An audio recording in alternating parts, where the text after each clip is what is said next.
It's July, so here we are. Thanks everyone for being here tonight. We should have quorum momentarily. I'm going to provide some updates up front. As usual, we'll start with the mission moment. Here we are. It feels like school ended 2 months ago, but it's only been about 3 weeks since I want to bring back some of the events we closed out with in June, including our roundtable presentations, which you see featured here. One of our eighth graders giving her best stuff to a group of supporters at the school. Roundtables went off with a hit.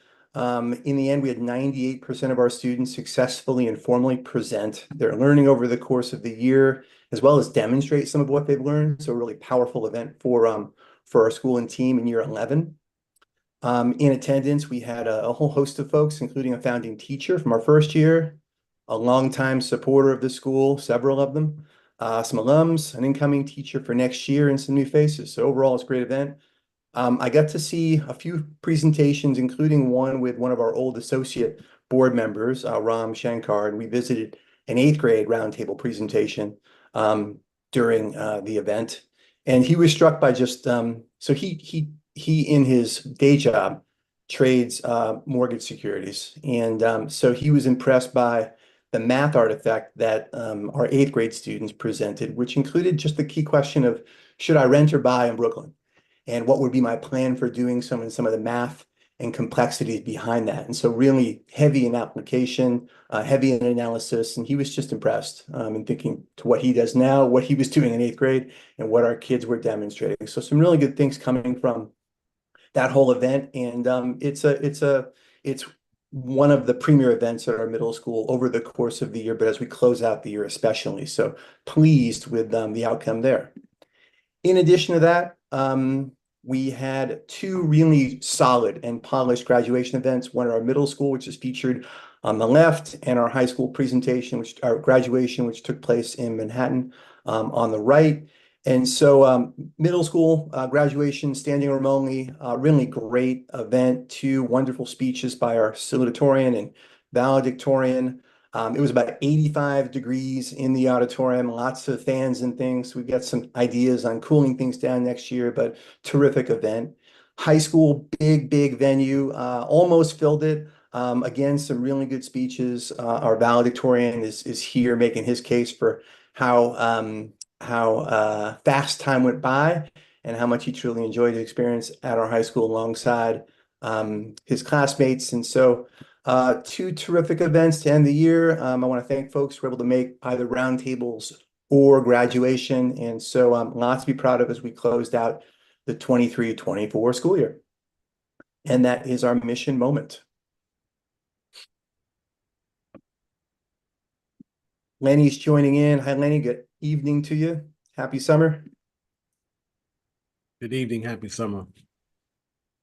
So agenda tonight, it's a July meeting, and so these meetings tend to be a little different than the typical monthly meeting in that we don't have committee meetings the week before leading into these meetings. And so it's meant to be kind of an update. Let's take stock of some things.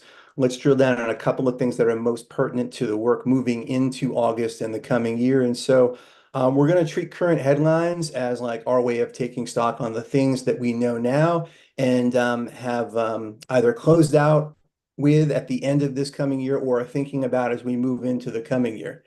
And so the two deeper items of discussion for the board, which will happen in executive session today, one will be around some decisions about the expansion of the high school and our immediate next steps.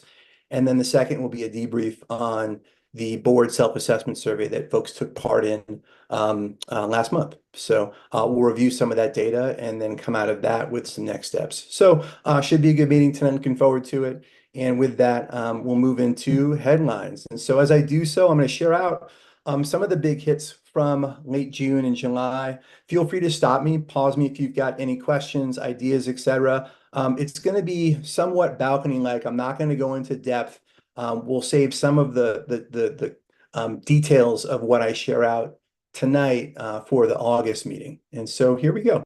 And I'm going to start out with some academic updates. And so first, we'll start with middle school state exam results for this past spring, which show promise. And so while we don't have those results yet, we typically have a few data points that we tend to, at the end of the year and early in the summer, make some comparisons to give us some predictions on how things seem to have gone, and I think it's promising. And so specifically, there's a report called the June Instructional Report, which gives us a sense of how our students did in math and ELA on the state exam in all grades versus the city overall. And it breaks it down by standard and then gives an overall sort of proficiency percentage as well.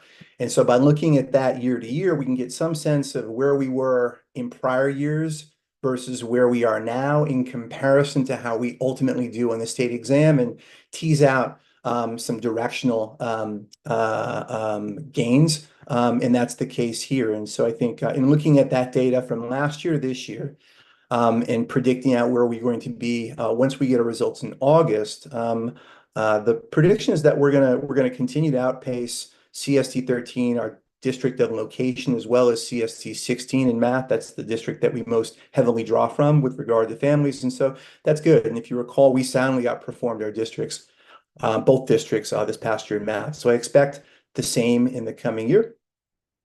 In ELA, some solid gains made versus the city overall. And so seeing that, I expect the same sorts of gains made against our districts of comparison, also a good thing. And so if I were to predict now where I think we'll land, we will soundly outpace CST 16 and be on par, or perhaps just below CST 13, which I think is a good thing as we think about gains and growth for all each year. And so that's where I think we stand. We'll have actual results in August.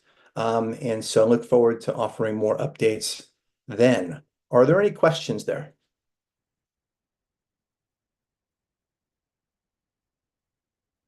Great. So I'll move us forward to our second testing item from June, which is our high school Regents exams. And I think here the headline is that there was some gains made in the number of exams and then some concerns too. I think these concerns were identified and reflected in the mock exams. And unfortunately, we didn't make some of the gains that we would have liked to at the end of the year to turn those around. And so there are a number, close to 10 different Regents exams we take over the course of each June and January. And so here, strengths for the June exam. Again, we're not going to go into detail today. I'm just going to provide some headlines. Is ELA and world history, again, predicted in the mock to do relatively well, and I think we're in good standing there. Some gains over last year in ELA. Didn't make our goal, but some significant gains made. In history, very similar to last year's results. And so work to do, but I think I'm pleased with regard to the results in both of those courses as we move forward and look to get better. The concerns lie in our STEM courses, our entry STEM courses, and so the results were not good in living environment and algebra 1 and on target with what was predicted in the mock exams. And so we got some work to do. I think these are two exams which right now kids have to pass to get Regents credit, which is then a graduation credit. And so I'm thinking about kids graduating from school and having doors open to them post high school. These are courses that they must do well and that we must support them in. And so we will be instituting a corrective action plan in both of these courses in the coming year to ensure that kids are best served and that we're doing our best work in honor of them. In August, I'll be providing those corrective action plans to our SLC, and as decided by them, we'll look into this in the August meeting if it makes sense to do a deep dive on them. So that is a next step. And so that's where we are at this point in time. There were some gains made in some of the secondary or more advanced courses in Regents exams. We'll look at that more wholesomely in August. Let me pause there and see if there are any questions about results here as of June.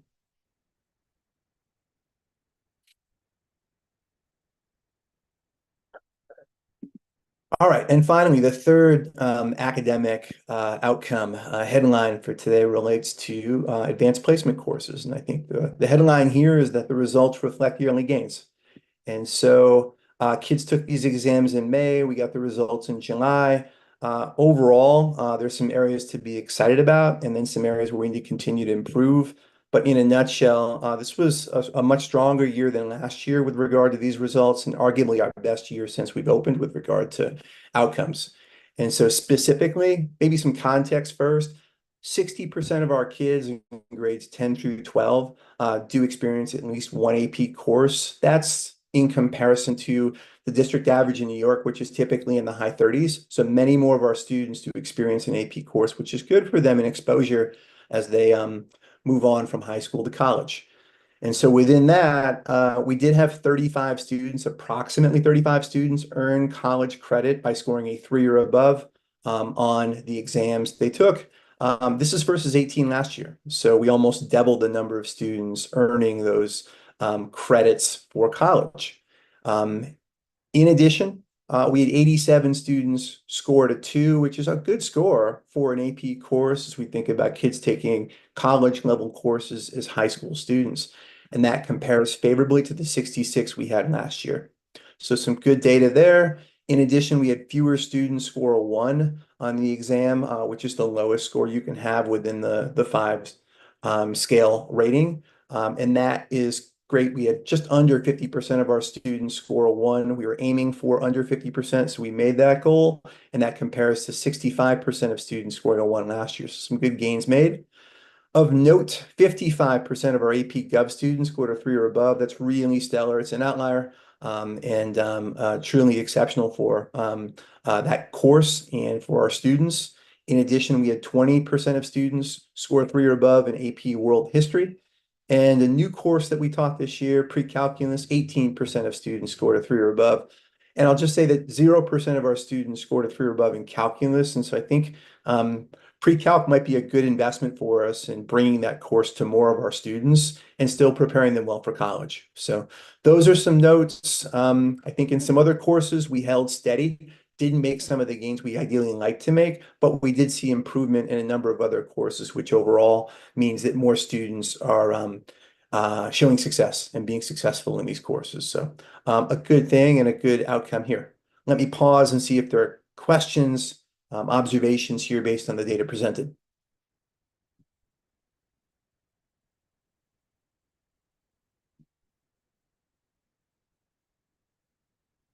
Okay, I'll move us forward then to the fourth item. So just some other updates of things going on at school. And so we do have summer academies taking place at both sites. We've got 45 students at the middle school for a 5-week term. That's covered through a grant with the private foundation.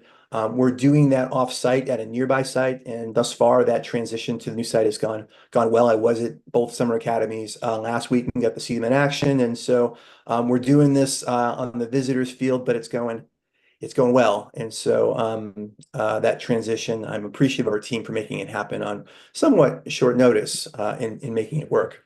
The high school, we've got 40 students taking part in 3 weeks of summer academy. There's then an August test prep that we'll be offering and administering to in August.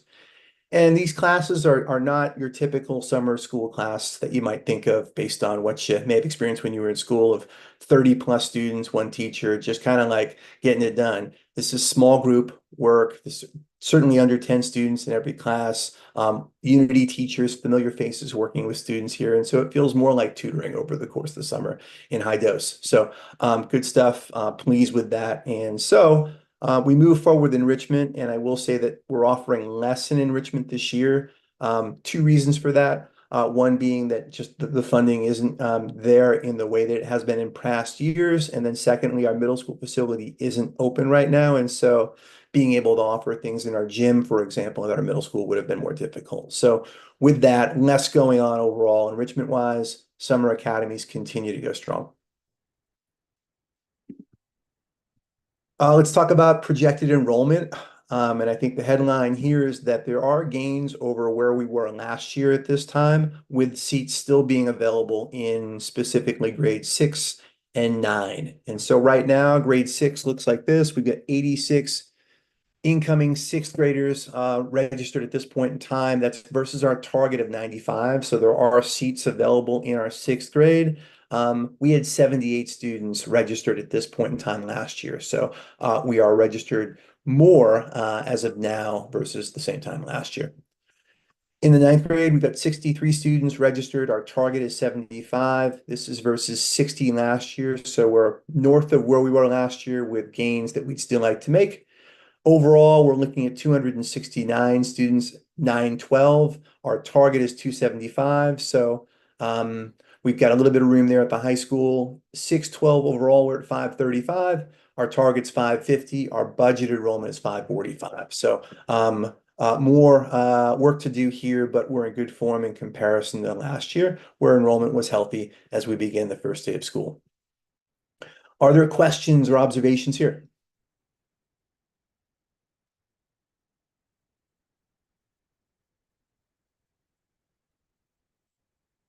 Okay. Next item. So eighth grade retention. We're thinking about our Unity middle school students in the eighth grade moving on to our high school. And unfortunately, our goal was not met this year. As of now, we've got approximately 42% of our eighth graders attending Unity High in 24-25. This is versus our goal of 60% as a target. And we had 47% last year. So we're a bit down on that. And so as we think about the reasons for this decrease of 5 points, a couple of things come up.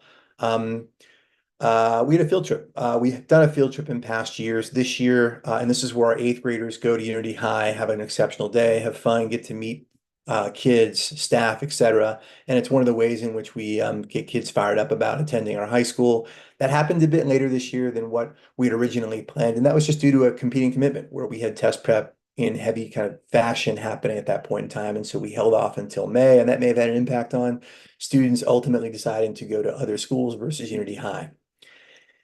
In addition, I think there was some mixed guidance provided by our staff, and so I think that's really a result of just a lack of familiarity with Unity and our other and the other school options available to kids, as well as inadequate communication in interactions across sites. And so we have made more moves to increase the interactions between our high school and middle school, and there's still room to grow there. And I think we haven't quite nailed it. And the result is that we just have far fewer students attending our high school than we would like right now, and so we've got work to do.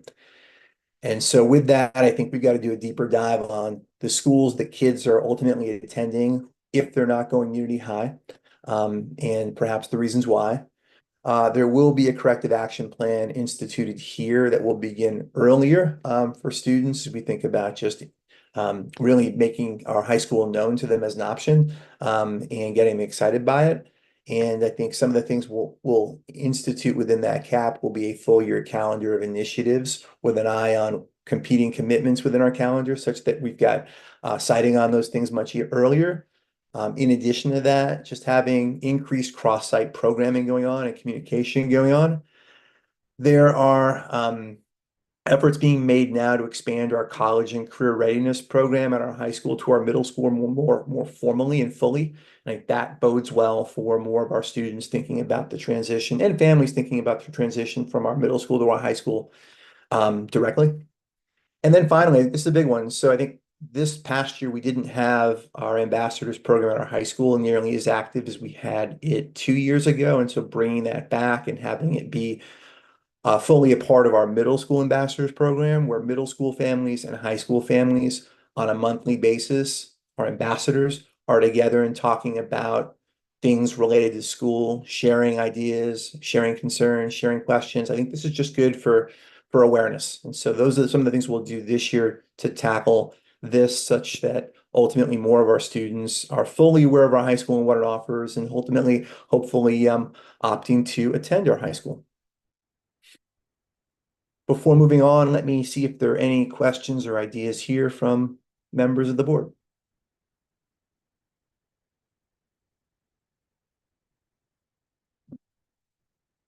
Okay. Number 8, staffing wise, here's where we are. So at our middle school, we have no openings right now. We're fully hired up, which is a great thing. At our high school, we have a few positions that we're actively interviewing for, including a math teaching position, a STEM learning specialist position, a Spanish teaching position, and a safety associate position. So again, actively interviewing for those. We're advertising on a few different venues that are well known, listed here, as well as promoting internally with our staff these openings so that they may provide referrals. And so that's where we are now. I do feel like this is a pretty good place to be in. And again, the interviews are active at the high school. Okay, so let's see. With regard to planning for next year and where we are in July, I think there are a few initiatives that we're hitting pretty hard. It's a quiet month. Most of the staff are off, but we do have a select number of administrators and leaders in the buildings and on on the clock. And so with that, we're making some updates to our dashboards, our data dashboards, to include some things that we want a clear eye on and monitoring and in making swift moves to do our best. And so literacy is one area of focus there, and having better data in the near term to make sound decisions, as well as just some inputs with regard to performance management, specifically kind of our coaching protocols for making sure that our teachers are fully supported in their progress over the year. And so some moves happening there. In addition, just some policy updates and policy changes with regard to performance management at the school. And so thinking about corrective action plans, which I've mentioned earlier in a few places, formalizing that more so, making it clear so we're set up for success when things seem to perhaps be a challenge.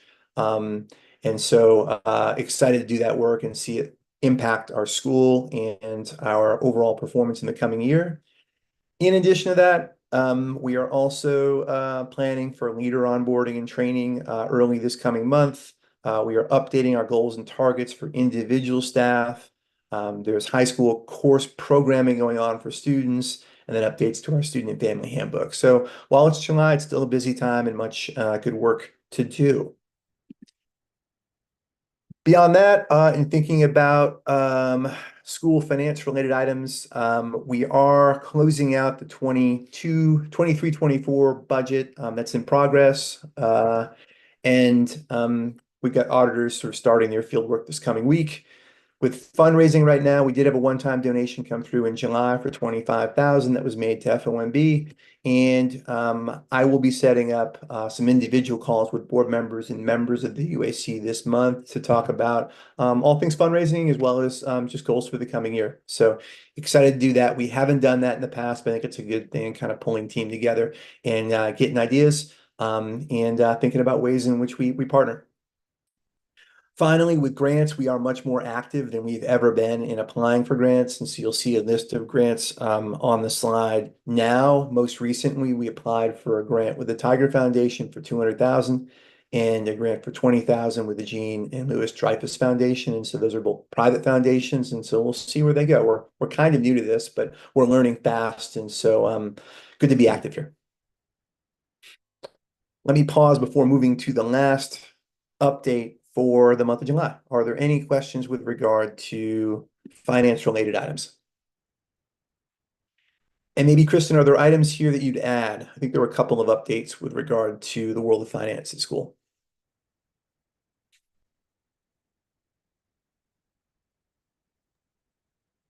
Hey Josh, thanks. So we do have, just want to give the board a heads up, we do have an S&P ratings call coming up in August. So we are prepping for that and meeting with Baird in anticipation of that meeting. And I forget what else I had on there, Josh. Apologize. No, it's okay. There was one more thing I know I wanted on there. Emma? Emma. Oh yes, we need to post our budget to Emma, both for Unity and FONB. Both boards have approved their budgets. I will share out the summary budget that I'm planning to share with Emma just to get feedback from the board if there's anything. I don't think we need to take formal action on the particular format that we're going to post to Emma, but I do want to give the board an opportunity to see that before I post it. So that should be coming out before the next meeting. I think that's it. Great. Thank you, Kristen. And finally, with regard to renovations of both sites right now, it's a busy time renovation wise. So at the middle school, as I've said before, we've got a multi-year renovation happening. As a result, we are losing one classroom, but we'll be okay with that over the time of the renovation. And we don't have access to the building this summer, but we've got an alternative site. And so we're making do. At the high school, updates with regard to the expansion initiative of 584 Driggs. We do have a final set of drawings that have been submitted for approval. We're now soliciting construction bids from contractors, and there are two actions for August that will be discussed tonight by the board in an executive session, and so that's where we are. So that'll be discussed shortly. And I think with that, Jim, we move into the next item.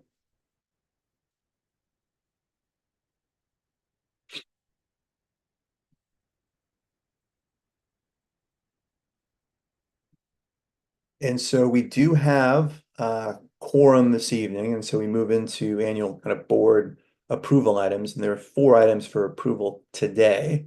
Jim, if you're there, I'll let you kind of take this. Sorry, Jim's not in the meeting anymore, Josh. Oh, isn't he dropped? Oh, shoot, what happened?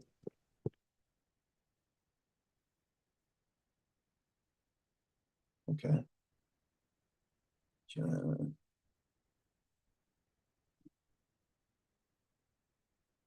Okay. Well, at this point in time, we need one more for quorum. Let me quickly note, see if let me quickly send him a text.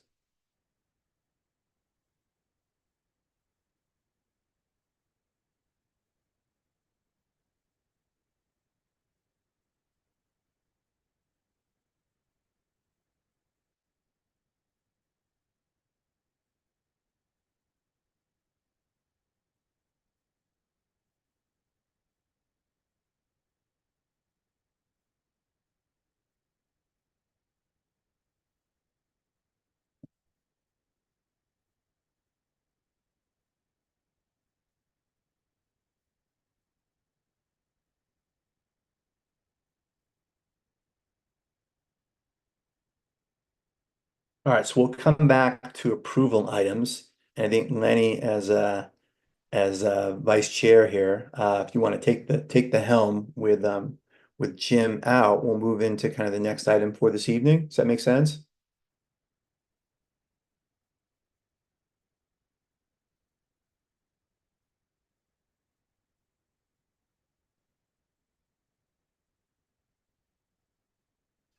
We're dwindling here. We are, Sal. I'm glad you're there.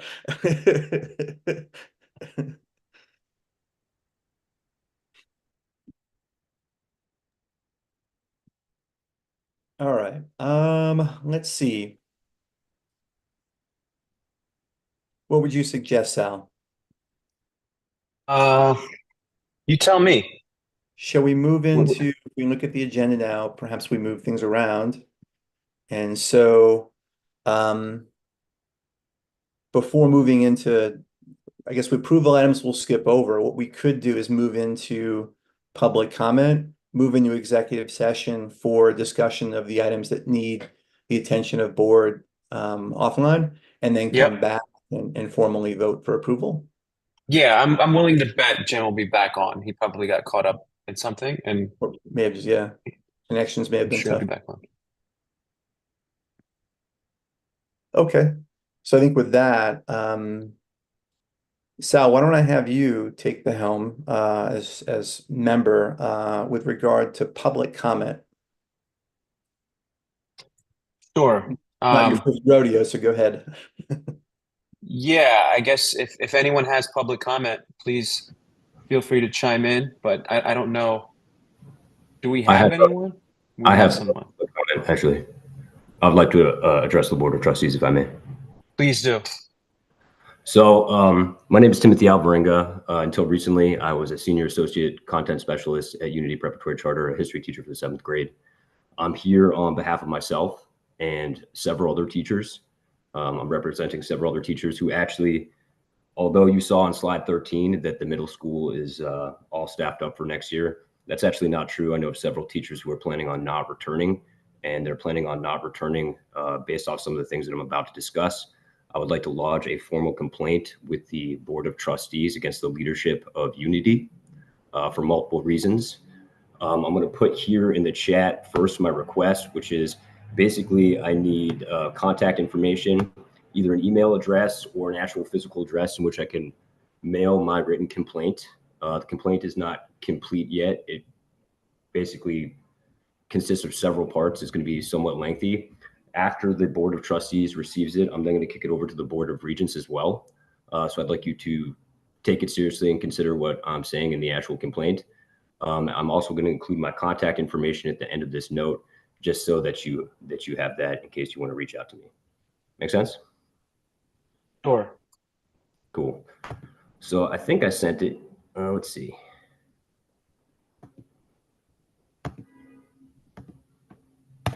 Yeah, I think that's good. It should be in the chat now.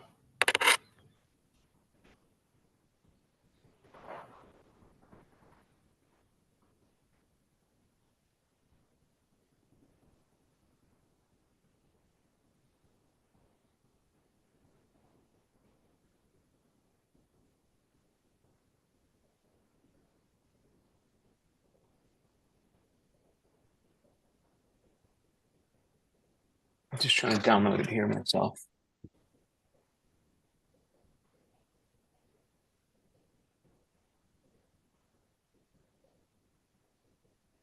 Is a woman. I can also provide a different file type if you need. No, it's fine. I'm just I've never downloaded anything from Zoom before, but I think I got it.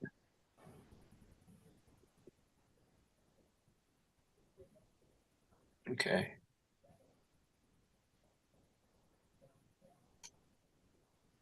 So basically all I'm requesting at this stage is either an email address. It used to be on the Unity webpage. Before the Board of Trustees was updated, there used to be a contact there, an email in which you could actually talk to the Board of Trustees. So I'm just looking for some type of either an email address or an actual physical address in which I can mail the actual formal complaint. Yeah. Sure, we Tim can put send that. I have your email with, at the bottom of this note here, Tim. We can send that to your email address. Is that okay? That would be perfect. Okay. That concludes everything for me. Okay. I don't think we have anyone else on, but that'll conclude the public comment, I guess, for now. Josh, do we move into executive session? I think that is the move. And so I think with that, the board can move into executive session.